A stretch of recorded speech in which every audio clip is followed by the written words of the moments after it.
We recently told you about the verdict in the Michael Dunn loud music shooting in Florida. Michael Dunn, who shot directly at a vehicle parked outside of a convenience store, killing one individual, got life plus 105 years in spite of trying to claim that he feared for his life, in part because of that loud music.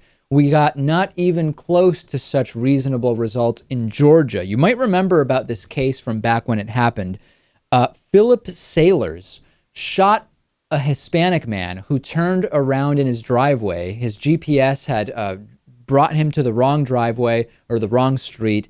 He pulled into this man's driveway in order to turn around, and Philip Sailors went out and shot the man dead. This was in January of 2013 in Georgia. We now have a verdict. He pled to the misdemeanor charge for the shooting. Channel 2 Action News broke this story a few days ago about a plea deal that reduced the murder charge for Philip Sailors to a misdemeanor charge of involuntary manslaughter. It has spared Philip Sailors any jail time. No jail time whatsoever. Probation plus a $500 fine is the penalty. Rodrigo Diaz, who's the victim's father, said that he wasn't expecting anything today. Investigators agree that GPS misguided Rodrigo Diaz to the wrong house. Diaz was trying to get to the house across the street so he could pick up a friend to go roller skating, inadvertently pulled into the driveway of Philip Sailors, who came out and shot him dead. As I mentioned, 12 months probation, a $500 fine. District Attorney Danny Porter says that the family was on board with the plea deal, saying the family is not in a position where they want Mr. Sailors sent to prison for the rest of his life.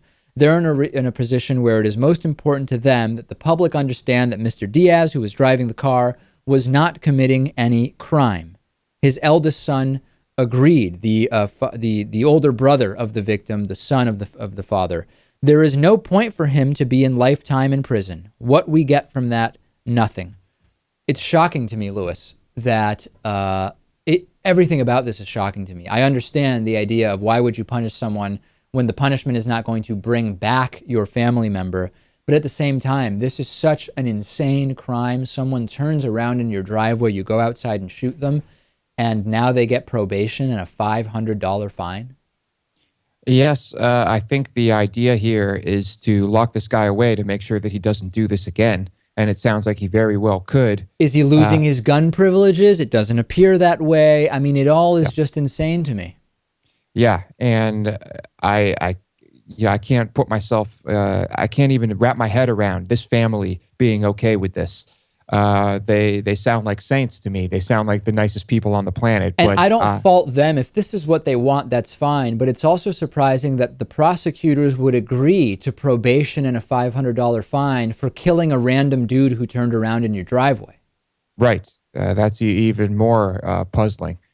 If it were me, yes, of course, I would have put this guy away, probably for the rest of his life. He's not a young man.